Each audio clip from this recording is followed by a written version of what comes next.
Panchayat peaks కు చేరుతోంది. టీడీపీపై తిరుగుబాటు చేస్తున్నారు మాజీ ఎమ్మెల్యే వర్మ. స్వతంత్ర అభ్యర్థిగా బరిలో దిగేందుకు ఏర్పాట్లు చేసుకుంటున్నారు. ముందుగా తన వర్గీయులు అభిమానులతో సమావేశమవుతున్నారు. ఆ తర్వాతే కార్యాచరణ ఉంటుందని చెప్తున్నా ఇండిపెండెంట్ గా బరిలోకి దిగడం ఖాయమని ఆయన అనుచరులు చెబుతున్నారు. పిఠాపురం నుంచి పోటీ చేస్తున్నట్లు పవన్ కళ్యాణ్ ప్రకటించడంతో నిన్న టీడీపీ శ్రేణులు బగ్గుమన్నాయి. టీడీపీ టికెట్ ఆశించిన మాజీ ఎమ్మెల్యే వర్మ అనుచరులు వీరంగం సృష్టించారు. పార్టీ ఆఫీసులో ఫర్నిచర్ ధ్వంసం చేశారు. టీడీపీ జెండాలు తగులబెట్టారు. వర్మకు టికెట్ ఇవ్వాల్సిందేనని అధిష్టానానికి అల్టిమేటం జారీ చేశారు.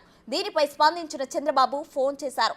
కంగారులో ఏ నిర్ణయం తీసుకోవద్దని చెప్పారు. విజయవాడ రావాలని కోరారు. కార్యకర్తలతో భేటీ తర్వాతే వస్తానని వర్మ బదులిచ్చారు. ప్రస్తుతం నిన్న ప్రకటించిన సీట్లలో ఉమ్మడి తూర్పుగోదావరి జిల్లాలో 3 సీట్లను తెలుగుదేశం పార్టీ కేటాయించింది. అందులో భాగంగా రంపచోడవరం నుంచి శిరీష్ తీసుకొచ్చారు. అలాగే రాజమండ్రి రూరల్ నుంచి బుచ్చి చౌదరి, అలాగే రామచంద్రపురం నుంచి వాసంశెట్టి సుభాష్, పిఠాపురం నుంచి వర్మని తప్పించి అక్కడ జనసేన అధినేత పవన్ కళ్యాణ్ పోటీ చేస్తున్నారు. మిగిలిన 3 నియోజకవర్గాల్లో కూడా రంపచోడవరం కావచ్చు, రాజమండ్రి రూరల్ కావచ్చు, రామచంద్రపురం కావచ్చు, ఇక్కడ పెద్దగా ఎలిగేషన్ లేనప్పటికీ ఎటువంటి పెద్దగా వ్యతిరేకత లేదు. అయితే పిఠాపురంలో మాత్రం వర్మ అనుచరులు పెద్ద ఎత్తున ఆందోళన వ్యక్తం చేసిన పరిస్థితి ఉంటుంది.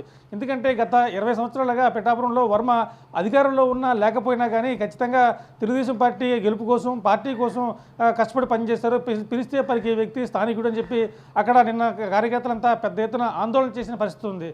దాంతోపాటు వెంటనే వర్మ కూడా మీడియాతో మాట్లాడారు. కార్యకర్తలందరూ సంయమనం పాటించాలి, ప్రస్తుతానికి ఇంకా ఈ నిర్ణయం తుఫాను కాదు. ఎందుకంటే ఈ విషయంలో పవన్ కళ్యాణ్కు ఏమాత్రం సంబంధం లేదు. జనసేన అధినేత పవన్ కళ్యాణ్ కానీ, టీడీపీ అధినేత చంద్రబాబు కానీ ఎటువంటి విమర్శలు చేయొద్దు, ఆయనతో మాట్లాడే పని ఉంది, ఆయనతో మాట్లాడిన తర్వాత ఒక నిర్ణయం తీసుకుందామని చెప్పి కార్యకర్తలను సముదాయించే ప్రయత్నం చేశారు. దాంతోపాటు మీడియాతో మాట్లాడుతూ 20 ఏళ్లుగా పనిచేశాను, కరోనా సమయంలో కూడా ఇటు ప్రాణాలు తెగించి కుటుంబాన్ని వదులుకుని, నా వ్యాపారాన్ని వదులుకుని ఆ పార్టీ కోసం పనిచేస్తాను, పార్టీ కనీసం నన్ను పిలిపించి మాట్లాడాల్సి ఉండాల్సింది అని చెప్పి వర్మ అయితే నా కార్యకర్తల వద్ద అభిప్రాయం వ్యక్తం చేసినట్టు తెలుస్తుంది. మరోవైపు జనసేన నాయకులు మాత్రం పవన్ కళ్యాణ్ తనను తగ్గించుకుని 170 సీట్లకు గాను 21 సీట్లకే పరిమితమయ్యారంటే పవన్ కళ్యాణ్ ఎంత ఔదార్యంగా ఉన్నారో అర్థం చేసుకోవాలి.